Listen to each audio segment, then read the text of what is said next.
आइए मित्रों, हमारे YouTube चैनल स्वाध्याय में आपका हार्दिक स्वागत अभिनंदन। आज हम आपके लिए लेकर आए हैं कल्याण इस शीर्षक पर ज्ञानवर्धक प्रेरणादायक ज्ञान चर्चा। अगर आपने हमारे चैनल को लाइक और सब्सक्राइब नहीं किया है तो आपसे निवेदन है, कृपया चैनल को लाइक और सब्सक्राइब अवश्य करें। शरीर, वाणी और मन से न तो स्वयं ऐसा कोई कार्य करो जिससे वायुमंडल में दूषित भाव फैले, और न ऐसे दूषित वायुमंडल में रहो जिसका प्रभाव तुम्हारे शरीर, वाणी और मन पर हो। मनुष्य जो कुछ भी शरीर से कर्म करता है, वाणी से शब्दोच्चारण करता है और मन से चिंतन करता है, उसका प्रभाव वहां के वायुमंडल पर पड़ता है। उसके परमाणु वहां के वायुमंडल में न्यूनाधिक रूप से फैल जाते हैं, जो उस वायुमंडल में रहने वाले प्रत्येक वस्तु पर अपना प्रभाव डालते हैं। समस्त आकाश में सर्वत्र वायु व्याप्त है। वायु ही शरीर के अंदर प्राण रूप से रहता है। श्वास का अंदर जाना और बाहर निकलना वायु का ही कार्य है। यह अंदर जाने आने वाला वायु अंदर जाते समय बाहर के परमाणुओं को अंदर ले जाता है और बाहर निकलते समय भीतर के परमाणुओं को बाहर लाकर वहां के वायुमंडल में छोड़ देता है। भीतर गए हुए परमाणु जितनी अधिक या कम शक्ति के होते हैं, उतना ही अधिक या कम प्रभाव वे उस मनुष्य के मन पर डाल सकते हैं। परंतु उन परमाणुओं को ग्रहण करने वाला मन यदि उनसे प्रतिकूल भावों के शक्तिशाली परमाणुओं से भरा होता है तो उस पर उनका असर बहुत ही कम होता है। वे टकराकर वापस बाहर निकल जाते हैं, तथापि मन को स्पर्श कर आने का कुछ न कुछ असर होता ही है। चाहे उस समय उसका पता न लगे, बार बार यदि वैसे ही परमाणु अंदर जाते रहेंगे तो कालांतर में मन के अंदर रहे हुए प्रतिकूल परमाणुओं को दबाकर या नष्ट करके वे अपना पूरा अधिकार विस्तृत कर लेंगे। बाहर से जाने वाले परमाणुओं के अनुकूल परमाणु यदि अंदर भी होते हैं तो उनका शीघ्र और अधिक असर होता है। जैसे किसी के मन में धन या स्त्री को प्राप्त करने की वासना है और इसी प्रकार की वासना को बढ़ाने वाले परमाणु श्वास के साथ वायु के सहारे अंदर आवें तो इनका असर बहुत शीघ्र होता है और अधिक होता है। श्वास के साथ अंदर से बाहर जाने वाले परमाणु भी अपने न्यूनाधिक बल के अनुसार ही वायुमंडल में अधिक या कम दूरी तक फैलते हैं। जिनके मन की संकल्प शक्ति बहुत बढ़ी हुई होती है, वे अपने मानसिक भावों को बहुत दूर तक भेज सकते हैं और अपने से कमजोर संकल्प शक्ति वाले अधिक संख्यक मनुष्यों के मन पर प्रभाव डाल सकते हैं। जिनकी मानसिक शक्ति कमजोर है, उनके विचार बाहर जाकर न तो बहुत दूर तक फैल सकते हैं और न अधिक संख्यक लोगों के मनों पर प्रभाव भी डाल सकते हैं। यहाँ एक बात ध्यान में रखनी चाहिए कि संकल्प शक्ति प्रायः उन्हीं की अधिक बढ़ती है जिनके संकल्प सत्य या सात्विक होते हैं। परंतु बुरे संकल्पों का भी कम प्रभाव नहीं पड़ता, क्योंकि आजकल तो वायुमंडल में प्रायः वैसे ही संकल्प अधिक फैले हुए रहते हैं और लोगों के मन भी उन्हीं के अनुकूल परमाणुओं से भरे हुए हैं। यह सिद्धांत है कि ग्रहण करने वाला अपने सजातीय या अनुकूल पदार्थों को ही शीघ्र और अधिकता से ग्रहण करता है। जिन लोगों के मनों में विषाद, शोक, हिंसा, द्वेष, वैर, अभिमान, लोभ, दंभ, क्रोध, काम, कायरता, नास्तिकता, ईर्ष्या और भय आदि दूषित संकल्प भरे होते हैं, वे स्वयं अपना ही अनिष्ट नहीं करते, परंतु अपने संकल्पों को वायु के द्वारा बाहर भेजकर आसपास के सारे वायुमंडल को दूषित कर देते हैं। जिससे वहां रहने वाले सभी मनुष्यों के मन पर उन दूषित संकल्पों का किसी न किसी अंश में असर होता है, और होते होते वहां का बाहरी और भीतरी वायुमंडल इतना अधिक दूषित हो जाता है कि निर्दोष सरल मन के नए मनुष्य को वहां आकर प्रायः उसी प्रकार का बनने के लिए बाध्य होना पड़ता है। कई खास स्थानों या महकमों में ऐसी बातें प्रायः प्रत्यक्ष देखी जाती है।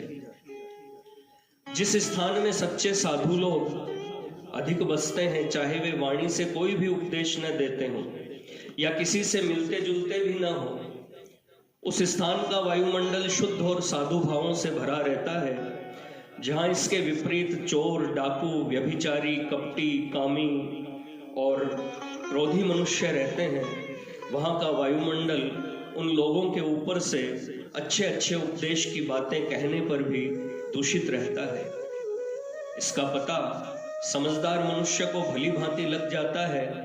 इसीलिए ऐसे महात्माओं के निवास मात्र में परम लाभ माना गया है, जो सर्वथा लोक समाज से अलग और मौन रहते हैं, परंतु जिनका अंतःकरण केवल भगवत भावों से भरा होता है।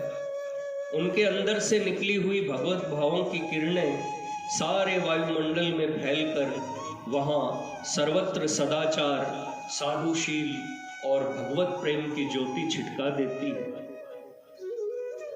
और उसके प्रकाश को पाकर पामर प्राणी भी कृतार्थ हो जाते हैं। वायु में दो गुण, शब्द और स्पर्श।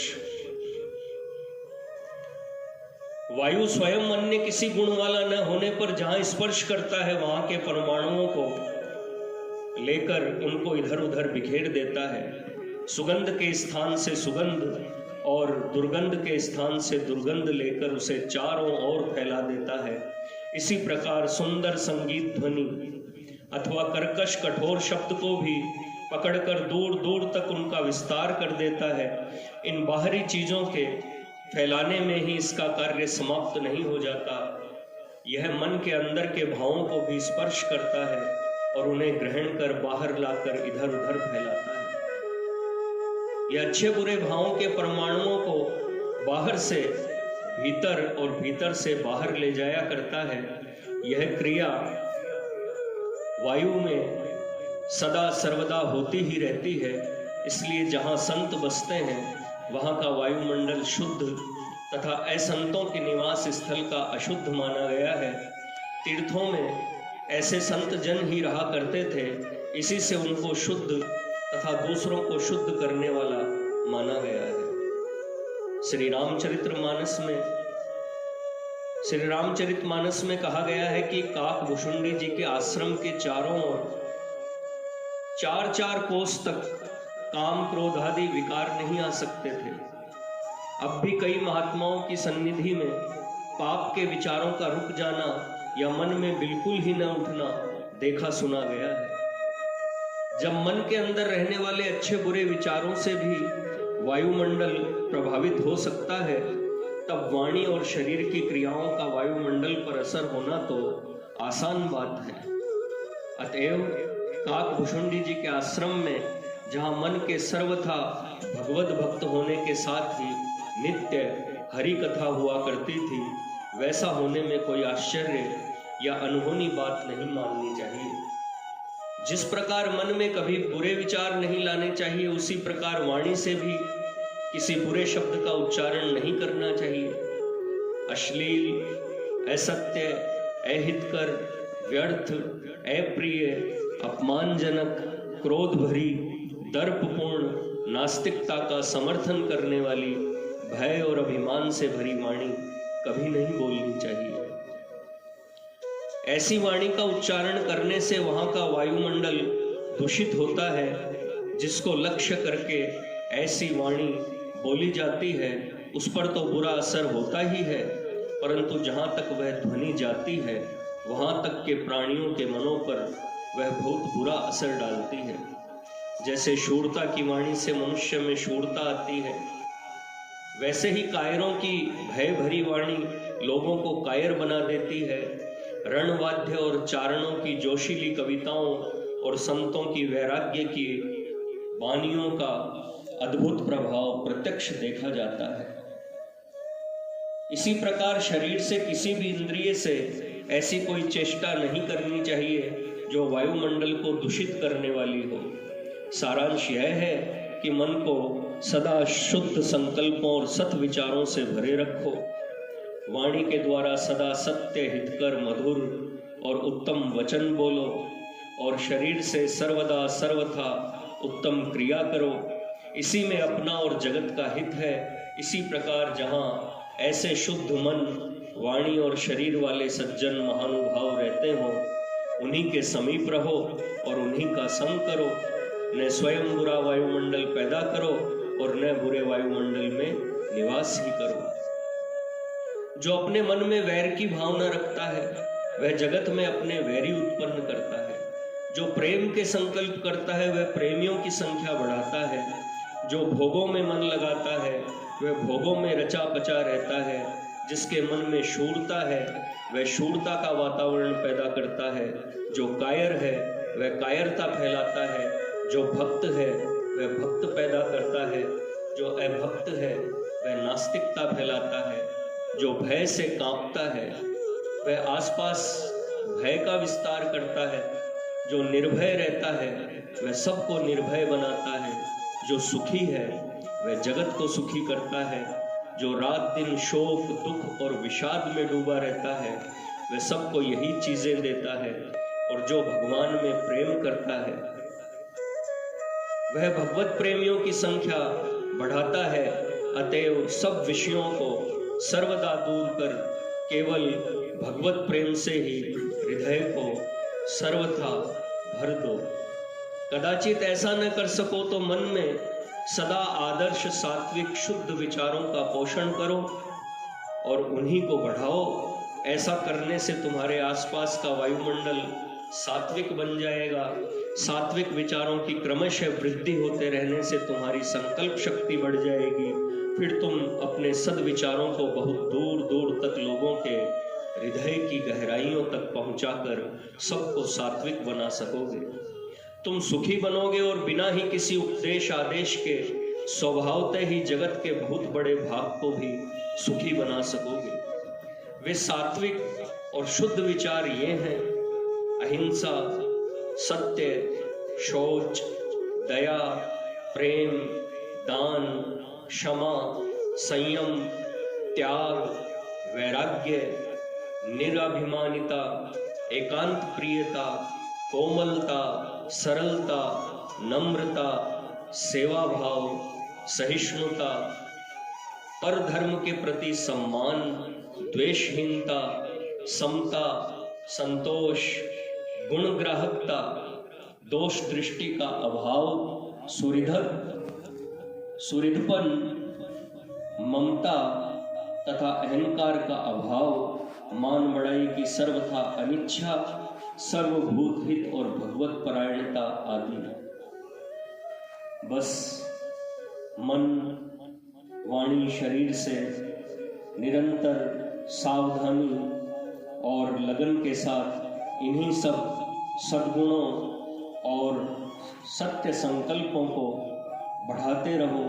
स्वयं तर जाओगे और असंख्य प्राणियों को तारने में सहायक होंगे। शिव शिव शिव भवानी। मित्रों, यह थी कल्याणी शीर्षक से एक प्रेरणादायक ज्ञानवर्धक ज्ञान चर्चा।